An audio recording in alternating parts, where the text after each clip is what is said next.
In the course of performing our core duty to administer justice, quote, in accordance with the Constitution of the Islamic Republic of Pakistan and the law, unquote, we judges are bound to, quote, do right to all manner of people according to law without fear or favor, affection or ill will. This is our oath of office as prescribed in the Constitution, 3rd Schedule. There have been some cases in our judicial history that created a public perception that either fear or favor deterred the performance of our duty to administer justice in accordance with the law. We must, therefore, be willing to confront our past missteps and fallibilities with humility in the spirit of self-accountability and as a testament to our commitment to ensure that justice shall be served with unwavering integrity and fidelity to the law. We cannot correct ourselves and progress in the right direction until we acknowledge our past mistakes. The advisory jurisdiction under Article 186 of the Constitution requires this court to render an opinion on any, quote, question of law, unquote, of public importance referred to by the President.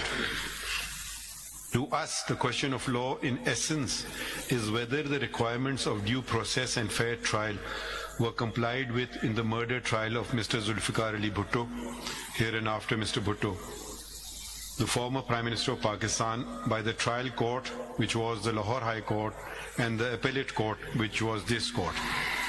This question we approach and answer considering whether the trial court and the appellate court attended to and dealt with the requirements of due process and fair trial. The reference filed by the President of Pakistan has provided us an opportunity to reflect upon the proceedings of the trial, conviction and death sentence of Mr. Bhutto under the regime of the military dictator General Ziaul Haq.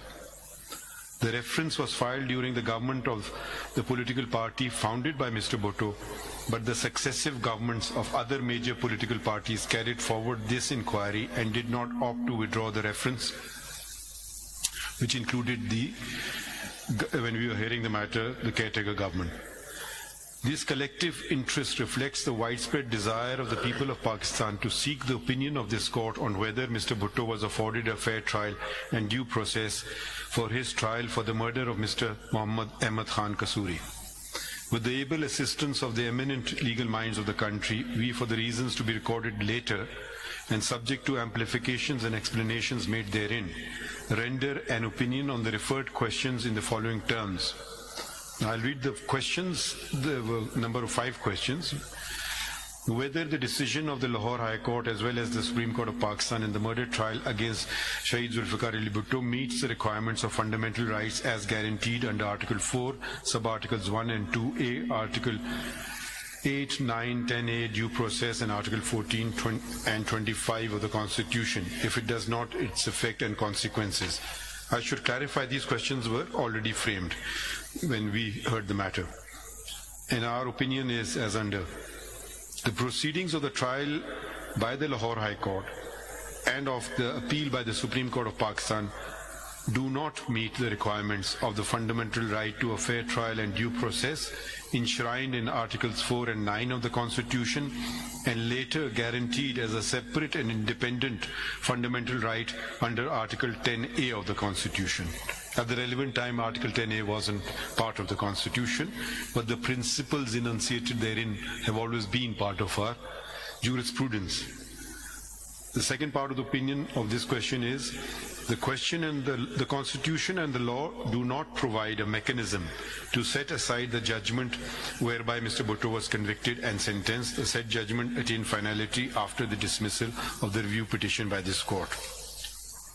Question number 2 was whether the conviction leading to execution of Shaheed Zulfikar Ali Bhutto could be termed as a decision of the Supreme Court binding on all courts, being based upon or enunciating the principle of law in terms of Article 189 of the Constitution of the Islamic Republic of Pakistan, if not its effect and consequences. And our opinion is, reference questions do not specify the principle of law enunciated by this court in the Zulfikar Ali Bhutto case, regarding which our opinion is sought. Therefore, it cannot be answered whether any principle of law enunciated in Zulfikar Ali Bhutto case has already been descended to or overruled. Questions number 3 and 5 we have taken together, and these are respectively: whether in the peculiar circumstances of this case, awarding and maintaining of the death sentence was justified, or it could amount to deliberate murder, keeping in view the glaring bias against Shaheed Zulfikar Ali Bhutto. And question 5 was whether, on the basis of conclusions arrived at and inferences drawn from the evidence material in the case, an order for conviction and sentence against Shaheed Zulfikar Ali Bhutto could have been recorded. And our opinion is, in its advisory jurisdiction under Article 186 of the Constitution, this court cannot reappraise the evidence and undo the decision of the case. However, in our detailed reasons, we shall identify the major constitutional and legal lapses that had occurred with regard to fair trial and due process. So we did not find that the fair trial and due process requirements were met. So that's what we have really focused on.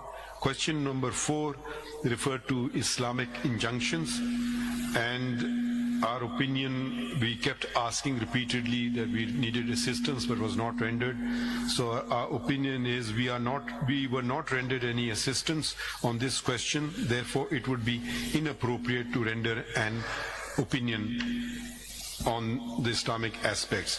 So basically our opinion is that the late Mr. Zulfikar Ali Bhutto did not get a fair trial, and it was not in accordance with the Constitution requirement of due process.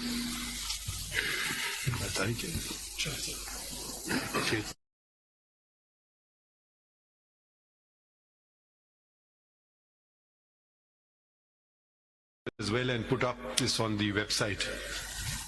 Thank you. Thank you, sir. Thank you, sir.